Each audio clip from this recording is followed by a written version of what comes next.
I had my first drink of alcohol when I was, I think, maybe 12, maybe 13 years old, and immediately I knew that this was the thing for me. At least I thought so. But I had a lot of trauma from my childhood, you know. I remember a lot of like yelling, screaming, slamming of doors, things of that sort, just general unhappiness in the house. So then when my buddies and I started drinking, I realized, oh, well, I can just turn off my brain. You know, I had a little alcohol and I thought, oh, well, this is what it is to be drunk. Like, I'm not worried about my parents' divorce right now. I'm not worried about where are we going to live next, because we moved several times. I think we moved 3 times in 5 years. So I like drinking for the effect immediately, you know, and I can't remember a single time in my life where I had drugs or alcohol and then I decided that I was going to stop. And back 20 years ago, there was a lot less discussion about childhood trauma, how kids deal with trauma, how they might process it, the fact that some of them, a lot of them do end up using drugs and alcohol as a coping mechanism. So, you know, by the time I graduated high school, I was already full-blown addict and alcoholic, and I didn't even understand that, you know. And for me, going to college was a terrible idea because I only wanted to go for the fun. I didn't really want to do the work. You know, since I wanted the effect of the alcohol and eventually the drugs, you know, I went from just drinking 1 beer with my friends back in high school to now, like, I'm gonna intentionally do cocaine or smoke marijuana, or I don't think I ever shot heroin because I'm a lifelong needle phobe. I don't like needles, but I may have. I honestly don't know if I ever did. I probably did. I was at a party and the party kind of ended and I was asked to leave, and I didn't really want to leave like right then. And police were called, and I became violent with the police and ended up in custody in Genesee County Jail. And I actually, you know, I was in custody for a few days, I think maybe 3 days. I was just kind of doing push-ups and sit-ups to pass the time, and I had this tremendous pain in my chest that I didn't understand. They determined, oh, I'm having a heart attack. You know, they called the jail nurse, and they said, oh, we have to bring this man to emergency. So I had to leave. They brought me on a stretcher from the jail to the hospital, shackled down to the bed. And I made my first honest prayer in years that, you know, if I said, like, God, if you get me through this, I will figure out some way to stop my bullshit and stop the alcohol and the drugs and the sex and the wild parties and hanging out with Hell's Angels and everything, all of that. Like, I just want to live. You know, I don't want to die at 22 years old on a jail cell floor. I made it through the heart attack. You know, my toxicology report was just a laundry list of substances, but I was able to recover. I moved home with my mom. I was home with her for, I don't know, maybe 3 weeks or so, and feeling really sorry for myself, feeling really depressed and everything, feeling like a total loser. I mean, to me, that was my rock bottom, and so I didn't know really what to do. It seemed like no one understood me. It seemed like no one could really help me, and so I ended up calling the police on myself, looking for volunteer work, with the thought that maybe if I could go do some good in the world, you know, maybe I could find some kind of direction. And Detective John Condodorio answered the phone from the Leroy police station, and he told me that, well, you know, if I wanted to go do something productive, I could go shovel snow at the Catholic Church.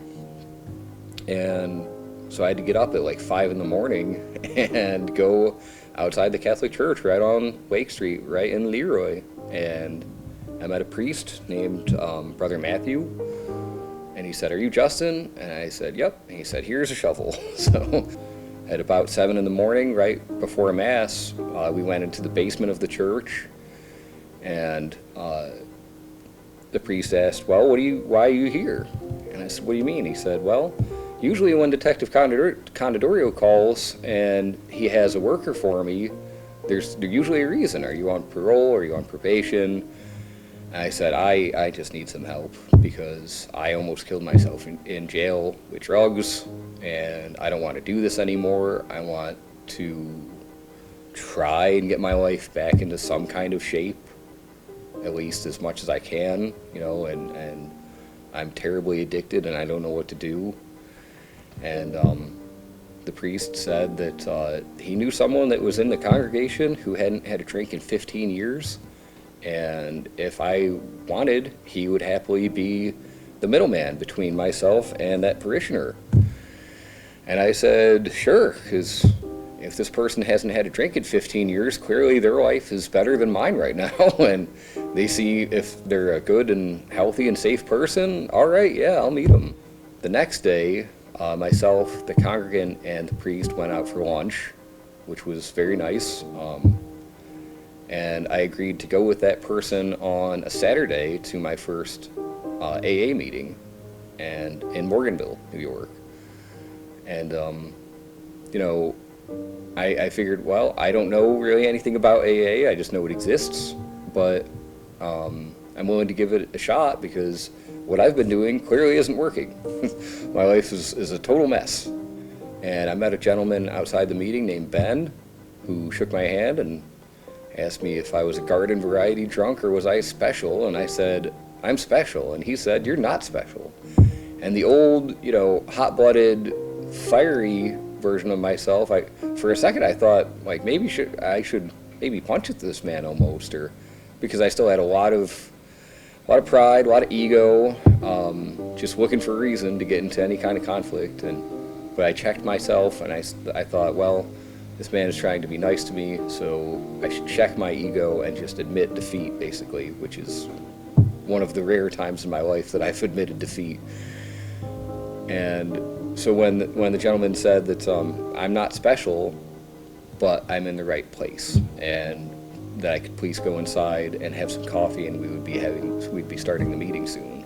And I thought, I will go inside and have some coffee because I have nothing else to do right now. It's Saturday, it's noon on a Saturday, and I'm living with my mom, and I've failed out of college twice, and almost killed myself, and, even right from the first few minutes, I knew that this was the right place for me, because everyone was very welcoming, very understanding, I didn't feel judged. It's very much, in a program of attraction rather than promotion. So it's kind of like, oh, I know someone who is in AA, and, or my uncle has been sober 20 years, or whatever the case may be.